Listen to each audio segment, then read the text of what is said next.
welcome to Meet Me in the Field. Thank you very much. Today you are the guest. The tables are turned. I am the host. Why are we doing this interview like this? I thought it could be interesting I have to apologize for my voice. I seem to be losing my voice a little bit. So excuse that please, and excuse Tyson mowing. It's close to dinner time for him and he now wants his food. Why are we doing this interview like this? I thought it could be interesting for the Meet Me in the Field listeners to get a different perspective on their host. With somebody else actually doing the questions. I don't know what you're going to ask. So I'm kind of in the hot seat, like my guests normally are.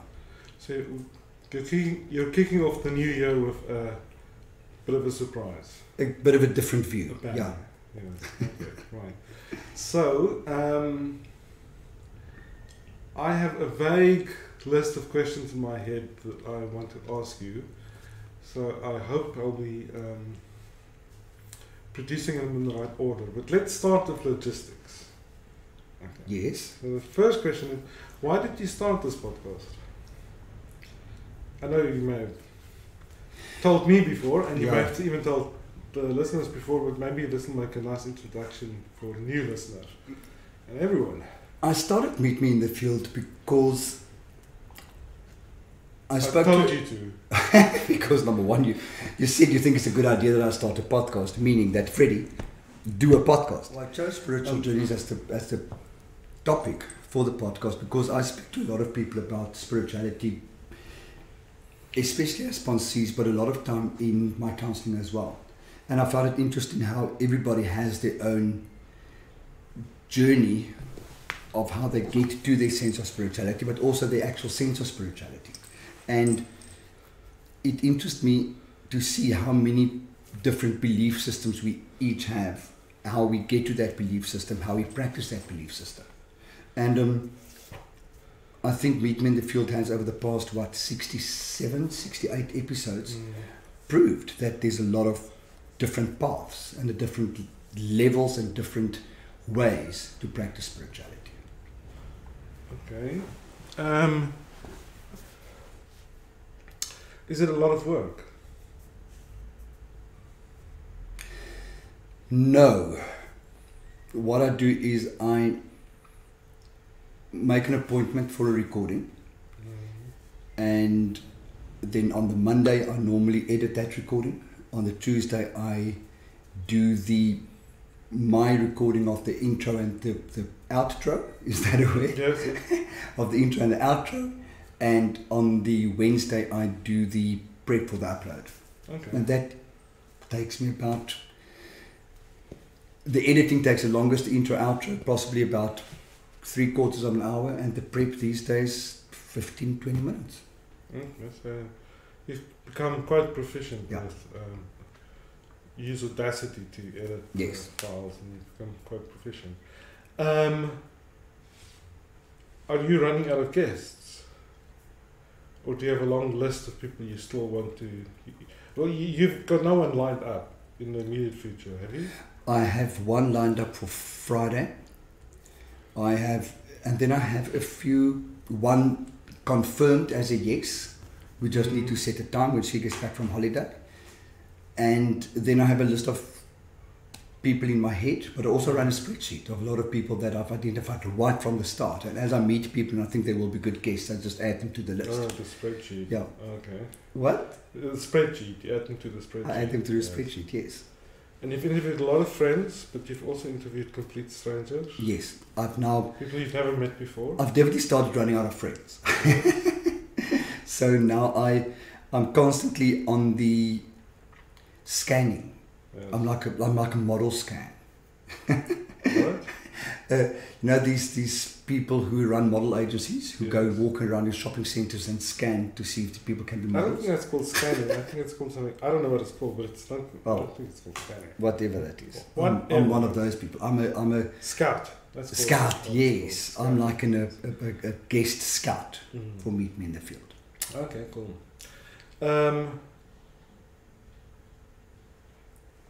So you have enough guests, But there's been times that you've panicked about getting episodes out because you don't have a recording Yeah.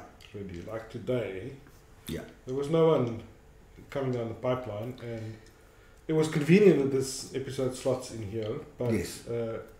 If something happened, I wasn't available. Or unwilling. You wouldn't have had a podcast. But you had the full right to say no. So how often does that happen, and how do you feel about it, and how long in advance do you work? What's your buffer?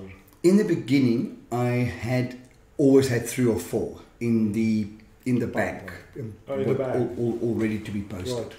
Right. These days, I basically have 1 ready to be posted, and I think today was because I actually took a bit of a holiday, and I really didn't meet me in the field.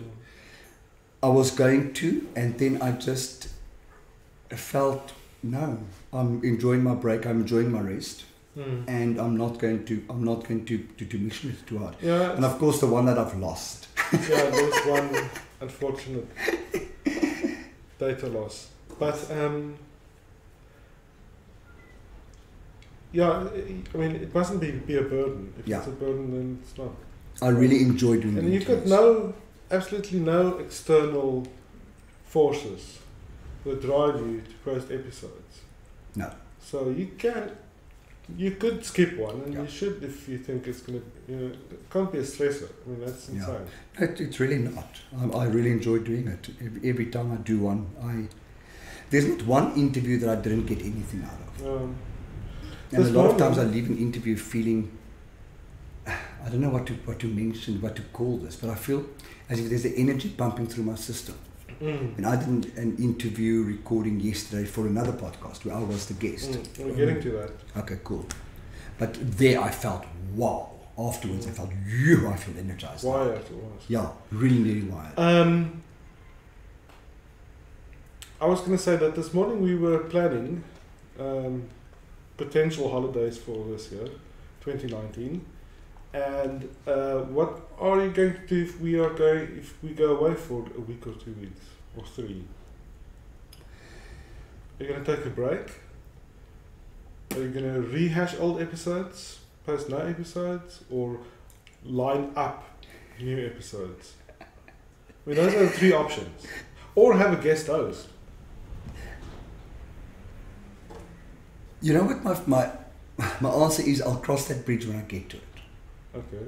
I'll really a week or 2 before the time. If I have something in the bank, then I'll post that. Subject refuses to answer. No, it's. I'll really cross the bridge when I get to it. Yeah. It's just not. I don't want to say it's not that important because meet me in the field is really important to me. But closer to the time, I'll make that a concern. It's not a concern for me right now. Why haven't you taken a break? Because most podcasts, I mean, there are some, I listen to at least one that posts daily. Oh my God. Jesus. 5 days a week. But those people, they take a break in summer or definitely. Why haven't you taken a break? Why haven't I taken a break? Yeah. Because I'm an obsessive compulsive perfectionistic codependent. Yeah. It's just, I don't know. It feels as if a big worry for me in life is generally I'm always afraid if I lose my momentum, I'm not going to pick it up again. Yeah, that's an issue. Yeah, that's always a worry for me with anything in my life. Once I'm in a rhythm, I want to keep it. Yeah. Okay. So that covers a lot of the logistics I have. I don't know if you have anything more you want to say about that. But what about, tell us about yesterday's podcast. Yesterday's podcast was I was invited by a guy called Marwa to be a guest on his podcast called Talking Orangutans. Is that what it's called? That's what it's called, yeah. Talking. Yes, fact check over the Do we need somebody sitting on the sideline with a laptop? Fact checking us. Yeah, so you interviewed him, and then yesterday he invited you to be on his vidcast. Yeah. Yes. And his topic for his vidcast is entertainment. people that he finds entertaining in his life, whatever that may mean. Okay. For instance, he enjoyed our chat, and he thought it would be nice to kind of chat to me as well, because we found a lot of what we discussed interesting. And there's a lot of what we wanted to discuss beforehand, which we didn't discuss yesterday, because I was kind of limited for time. So we skipped some of this stuff. Okay. But I enjoyed it. We went far deeper, far more intimate than I thought we would. Was it really serious, or was it Madden and I were very relaxed or chill, or was it funny, laughing? What kind of vibe? He has a very, very relaxed way of interviewing, and the two of us have a very similar sense of humor. So, like my podcast, it was light, but we discussed very, very serious topics in a not light-hearted way, but a not too serious way. Okay, cool.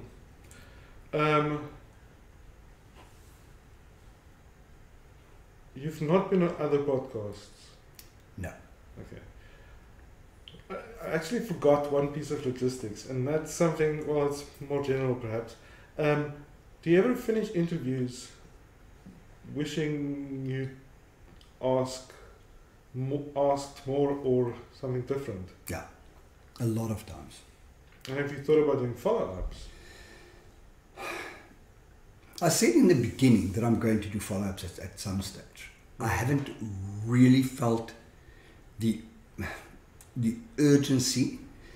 It feels a bit too soon for me yet. After a year and a half. You start. Yes, because somehow in my head I feel that a 2-year period is enough time for a lot to happen in somebody's life to revisit them. But there's a lot of interviews that I've done where I left and I felt that I didn't cover the journey. I covered the person's spirituality and how they practices, but I didn't get to the journey. No, I didn't get the actual story. And for me, the story contextualizes the podcast, contextualizes the interview. And I kind of nearly feel if I don't do that, is if I get this freestanding thing. I've got two thoughts. Maybe it's a good idea to stop after 100 or 80 or 75, however many, and to just go through that whole list, those exact same people again, and have them listen to the old podcast, and have you listen to the old podcast, and then do another episode. And fill in the gaps. Or talk about how they feel about it now and what has happened and all that. But who knows? That could be interesting. What happens a lot of times is that we finish the interview and the people invariably say, kind of, wow, you really got me thinking about a lot of stuff. So it will be interesting to get them back to see, okay, so you said I got you thinking about a lot of stuff. What came up for you? Yeah. And I imagine for some of them, it goes by too quickly. I mean, you don't notice how much time has passed because you invariably go over the time limit and edit back and cut out a lot of stuff. Remember in the beginning when we did our first interview, I said I wanted it to be about 20 to 30 minutes. Yes. And you laughed out loud, and I was quite offended by it. But I haven't done one that was 30 minutes. I struggled to get it to 45 minutes. Yes. At some stage it started shorter and then it got longer and longer and longer, and then I made a commitment to myself to cut it shorter again. So at the moment I'm really aiming for 45 minutes. Yes. But I did a few at 45 minutes and now I'm getting up to 50 minutes again. I know. I've seen this trend in many podcasts. Okay, right. So there's one more thing I wanted to ask you, but it's a little too heavy to end on, so I don't know what to say. But how do you feel about your own spirituality? Has the podcast changed that in any way? Do you think it has evolved or enriched to become deeper?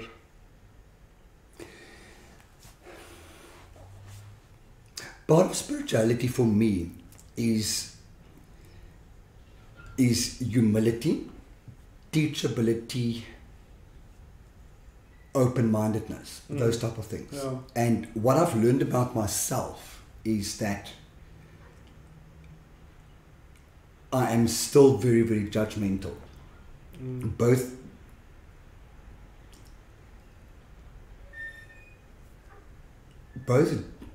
after the interview, judging myself invariably very, very harshly, or when inviting people to come on to meet me in the field. And you helped me to open my mind a little bit more there, because I decide to ask somebody based on what I think they have to offer. And I still need to drop that barrier and believe that everybody does have a story. And I think the reason why I don't do that is I question my own ability to extract a story. Yeah. I need to see the story, and then I want to bring somebody on. Yeah. And if I don't see the story, then I don't trust myself to be able to bring the story out. I think it is a gift to be able to put people at ease, and to just make an open environment where they can let it flow and reveal themselves and tell you about their journey. Yeah. Because there's a trust issue. Some of it may be very intimate, but maybe for others it's not that extreme. But I think it's some people do it naturally, but I think for most of us it's a tricky thing. Yeah. You can't just ask a question, tell me about your journey, and expect people to reveal all of it. Yeah, definitely. So that's the open-minded and the judgmental part of it. What I've learned a lot during the podcasts, and not necessarily about spirituality, but about life. Things that come to mind, for instance, are the type of eco-warrior people I spoke to.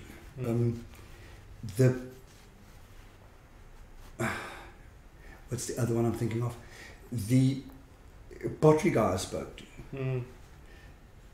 The Muslim background in South Africa. So those type of things creates an awareness with me, and I take that awareness away, and it influences me so that I practice life slightly differently. Because after the eco warrior thing, I actually started making eco bricks. Yes. And I talk to people about eco bricks. Yes. And I talk to people about plastic recycling and those type of things. Yes.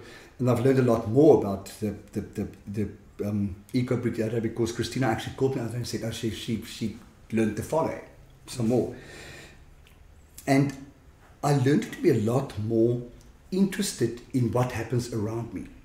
I discovered that working from home, I'm actually very insular. So I'm a little bit more open-eyed to be aware of what happens around me. And that I love that. It opens a new world for me. Yeah. That's what Meet Me in the Field has done for me, definitely. Okay. So you feel it has enriched your life in many ways. Yeah. And another thing that it's done, what Meet Me in the Field has done, is it made me listen to other podcasts. I now have 2 other friends who host podcasts, and I'm listening to them. Yeah. And through another guest that I've had on a podcast, I now watch his YouTube series that he hosts. Yeah. So it's again broadened my own perspective and my own vision of life, and I'm learning from that. Do you have plans for 2019, or not really?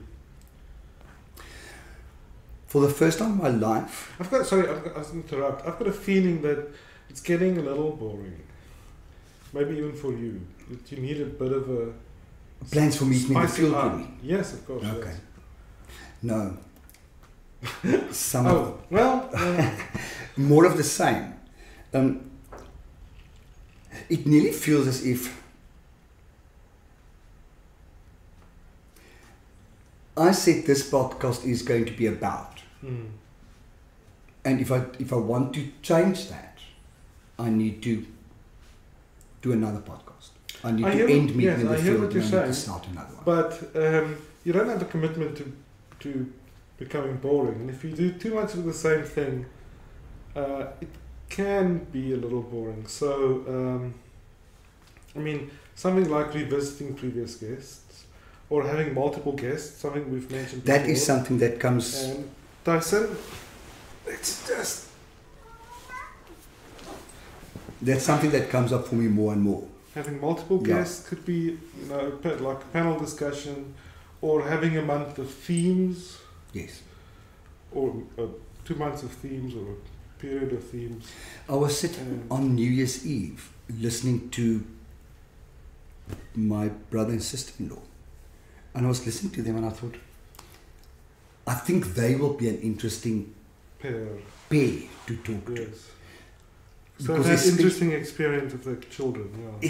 Exactly, yes. And that's something I never would have thought about doing. Yeah. And I think the birth of our godchild made me look at children differently. And suddenly there's another level of interest opening up for me. So yeah, and they will definitely be an interesting couple to talk to. Yeah. So yeah, that does come up more and more. Okay. Good. I'm sorry I'm a little low energy, but I'm also... On holiday? No, I'm also ill. Yeah. So, but thank you very much. Thank you very much. I really appreciate doing that for us. Hope you enjoyed that, guys. And thank you, Jaco. We appreciate it. And I thank you. I am the host. Oh, yes, sorry. And I just want to wish all your Meet Me in the Field listeners a wonderful, wonderful 2019. I would like to say, let's just commit to growth and to compassion. I'm really concerned about a lot of things happening in the world at the moment, and I feel love and compassion are the answers to those.